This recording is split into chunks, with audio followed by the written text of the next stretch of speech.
Hello, my name is Vero Caballero. I'm a psychotherapist specialized in couples. I'm very happy to be here today celebrating the World Schema Therapy Day. Like most of us, I practice schema therapy with a great passion. In particular, I have fallen in love with Eckhard Roediger's dimensional model, which invites us to look at the person and the couple within a dimension with two poles that coexist and sometimes come into conflict. This model is also known as the two-leg model, in which each leg we stand on represents a pole, red or blue. This is how we classify modes and core needs. The red leg represents autonomy, assertiveness, and limits, but also overcompensation. The blue leg symbolizes connection, attachment, and cooperation, and also submission and avoidance. When one of these legs dominates, the relationship loses balance. But when both can be sustained and complement each other, love stops being a struggle and becomes a space of presence and connection. That balance is, in essence, the state of the healthy adult, able to see the other without losing oneself and to be assertive without disconnecting. The main problem in couples is not the content of their conflicts, nor the people themselves, but the way they cope with those problems. This is what we call the model cycle, and this cycle is at the core of most interactional problems in couples.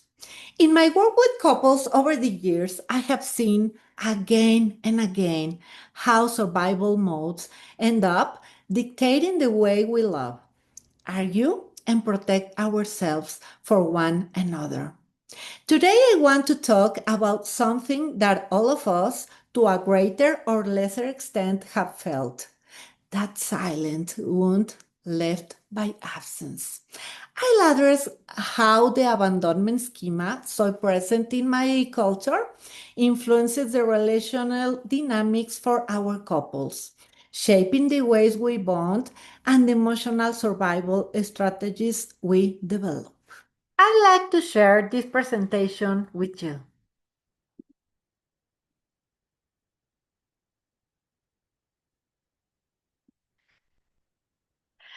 The topic I will discuss today is the legacy of absence, how the abandonment schema impacts the mold cycle in Mexican couples. The abandonment schema is one of the most universal and at the same time most painful in schema therapy. Jeffrey Young describes it as the persistent fear that significant figures will not be available to provide care, support, or connection. The core emotions are fear of loneliness, separation anxiety, sadness, emptiness, and emotional insecurity. In the Mexican context, this fear is often rooted in collective histories of absence, migration, and family violence, turning abandonment into a true cultural legacy of absence.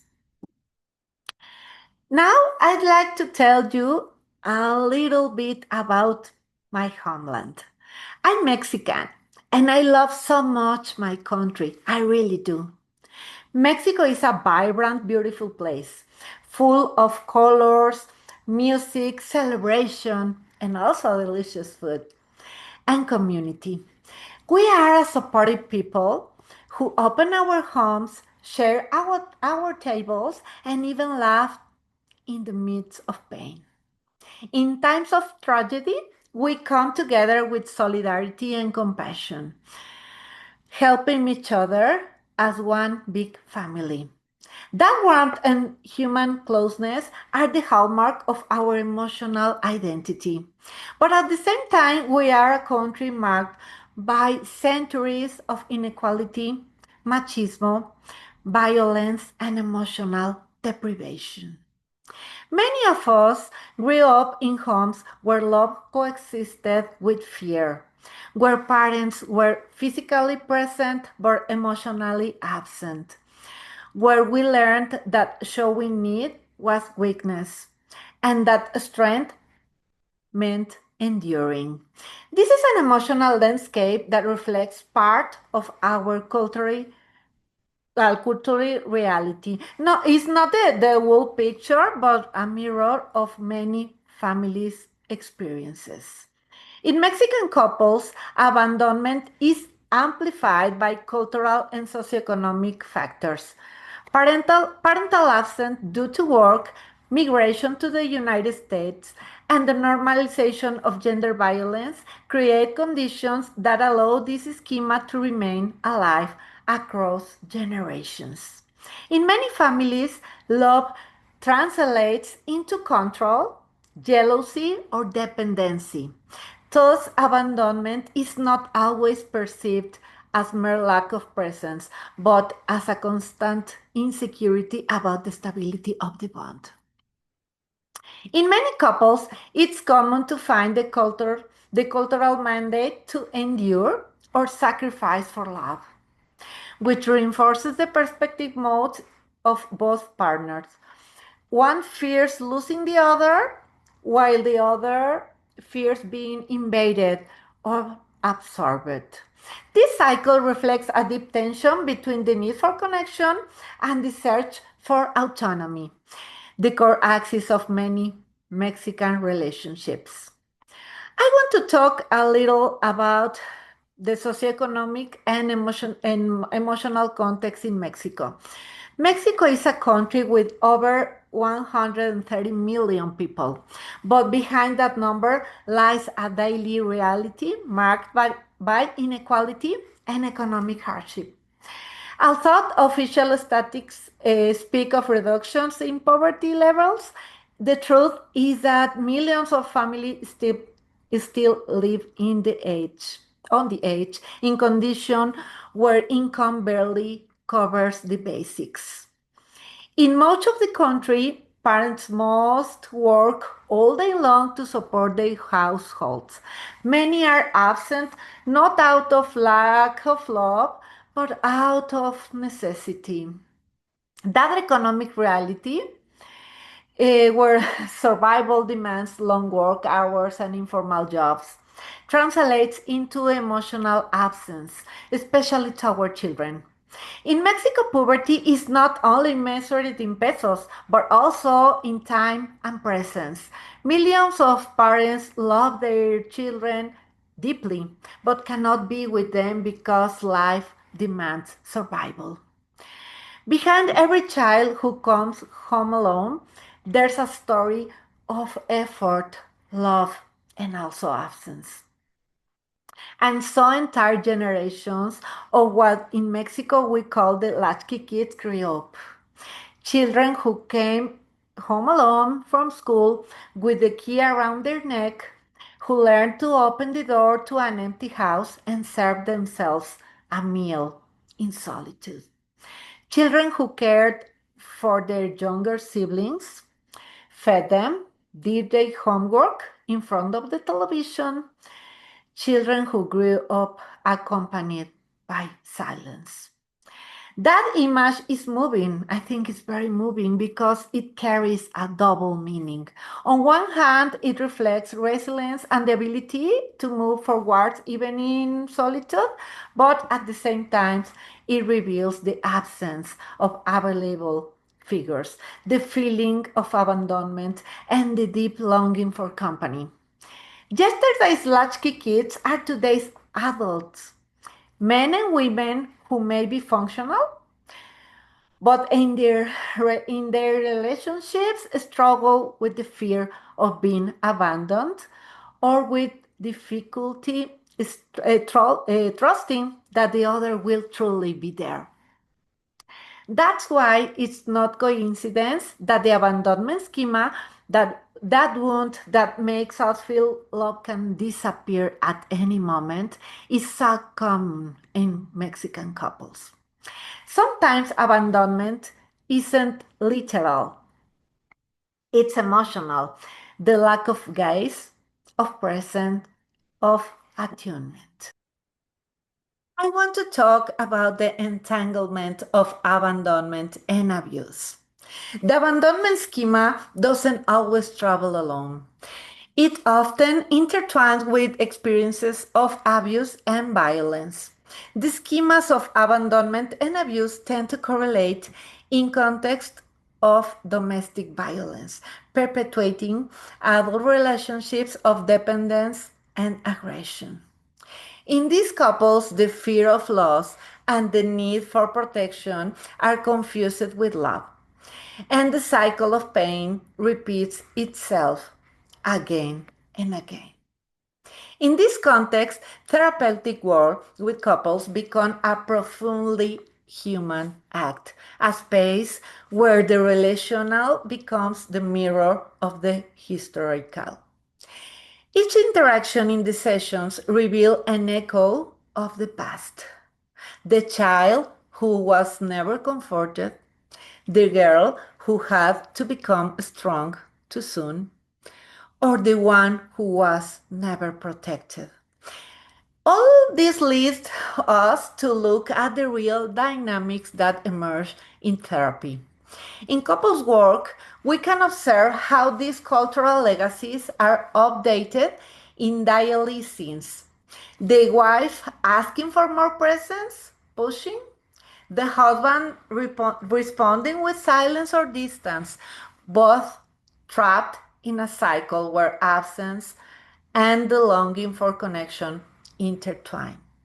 Today, I want to share a case that illustrates how this story is reenacted within the couple's relationship and how working with conjoint imagery can open paths toward repair.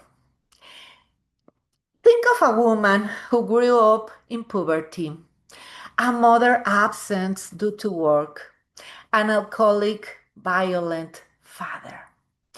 That girl learned to survive alone and under threat. In adulthood, her story is reactivated. She not only fears loneliness, but also the danger that may accompany it. Well, this is the case of Brenda, and I'll talk about her and her husband Mario. To protect their identity, the images shown in this presentation do not speak real people. They were created with AI for illustrative purpose only. That is great. AI is great to these purposes. To accompany the narrative and make it more visual because I'm so visual and okay, I want to share this with you. Okay, speaking about this couple, I will starting by giving a bit of context about each of them. Brenda is 30 years old, and her life story is marked by chaos, loneliness, and violence. She grew up watching her father brutally beat her mother, hiding under the bed or running to a neighbor's house to find safety. Her mother worked all day long and part of the night, so Brenda spent much time of her childhood alone, without containment or guidance. She was a frightened little girl who learned to survive alone amid fear. Over the years, this environment left deep marks on the Wolf family. Three of the four siblings, they are four siblings, including Brenda, have been diagnosed with borderline personality disorder. I don't see it as a label, but as a way to name the emotional impact of a childhood where attachment was unpredictable and love coexisted with fear. Brenda, with her sensitivity and emotional dysregulation, embodies that desperate search for connection in an environment where the other was always physically or emotionally absent. Mario is 34 years old and he was raised by a single hardworking mother and never met his father. He spent much time alone, but says it never bothered him. He often says I don't understand why people complain about loneliness. Sadly, his system learned not to need, to disconnect from vulnerability as an adaptive mechanism. Today, that disconnection remains his way of protecting himself from Brenda's emotional intensity. They have been together for 7 years and have two young children, one baby, one little baby, 1 year old, I remember, and a little girl. They come to therapy because Brenda constantly feels lonely and unimportant, while Mario can't understand her need for closeness. She complains, cries, and gets jealous. He avoids conflict, distances himself, isolates, or rationalizes a lot. Both feel misunderstood and both carry histories of abandonment that trigger each other. In terms of our dimensional model, we have here the front stage, that is what we see, and we have the backstage, that is behind the scenes. In the front stage, we have the copy modes, and there we can see in this model cycle where Mario typically takes on an avoidant role, a detached protector, I mean an avoidant blue leg, driven by a vulnerable child and a need for peace. His apparent calm is actually a form of emotional disconnection, a wall of avoidance. Meanwhile, Brenda takes a dominant, overcompensating role, driven by her angry child and a need for control in the backstage. If we explore what is behind Brenda's angry child, we can find a vulnerable girl who feels sad, afraid of being alone, unimportant, and yearning to connect and be seen by her husband. The work with them consists of helping Brenda learn to calm down without chasing, and Mario to stay without running away. After 12 sessions of schema therapy for couples, Brenda has allowed herself to connect with this vulnerability without the shield of her red leg, from which she demanded attention and presence. And Mario has responded with greater openness to connection and is now more involved with his wife and children, and he is more empathetic and present. That's very good. I'd like to share a session vignette from this stage of therapy. It is the reconnection phase. We are there. And that session, Brenda was talking about she had undergone minor surgery, and Mario couldn't stay with her because he had to go home to care for the kids. I thought Brenda understood. Once left alone in the hospital room, something within her was triggered. She felt deeply lonely. She couldn't stop crying. She cried uncontrollably. Her chest was very tight and she had trouble breathing. In session, she repeated that she knew it wasn't Mario's fault this time, that he couldn't leave the children alone, but the solitude of that hospital room was overwhelming for her. We use the conjoint imagery technique, and during the exercise, Mario took the companion role. Brenda closed her eyes and let her body take her from that moment of solitude in the hospital room to a moment from the past. And there, appeared a childhood scene. Little Brenda, hiding under the bed, hearing her father's shouts and blows through the house. He had come home drunk, violently looking for the mother, and her mother wasn't home yet because she was still working, and that made her father's rage even worse. The terrified little girl ran to the neighbor's house, knocking desperately and seeking refuge. After validating and reparenting little Brenda, she expressed needing a hug, protection, and not to be alone. I asked Mario to accompany that little girl to hug and comfort her. And Mario, who is typically cold, appeared empathetic and warm. Reparented little Brenda. It was amazing, amazing.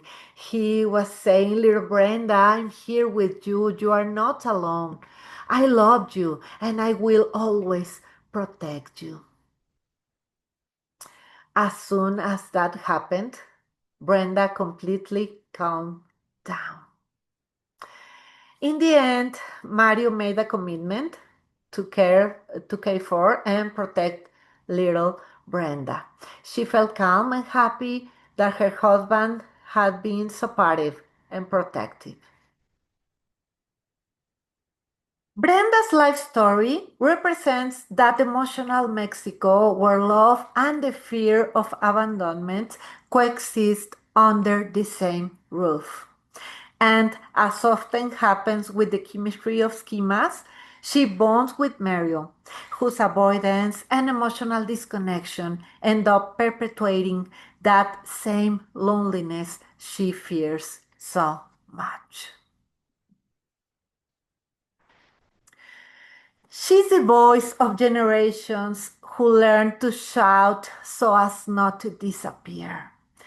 He is the echo of those who learned to stay silent so as not to overflow. Both seek the same thing, to feel safe. This case shows how abandonment and abuse can intertwine, creating an inner experience where loneliness not only hurts, it frightens. In conjoint imagery, when Brenda can look at that hidden little girl and recognize that she survived because she's a survivor, the first movement of repair emerges. And Mario was there to accompany and protect her. When they manage to see each other without defenses, even for a few seconds, something deep heals. It's not the end of the trauma, I know, but the beginning of a new story. The possibility that love stops being a file of survivor and becomes a space of presence. Schema therapy for couples is not just a technical model. It's a human meeting space where two wounded stories can look at each other and choose something different.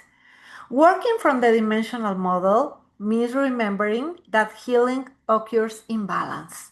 Balance between tenderness and autonomy, between the self and the us, between the red leg that dares to set limits and the blue that dares to trust and cooperate. True intimacy doesn't arise when one leg dominates, but when both can dance together. The red leg brings clarity, courage, and self-respect. The blue one brings empathy, care, and emotional safety. Only when both are allowed to exist without canceling each other can love become mature. A connection that honors difference and a freedom that doesn't abandon.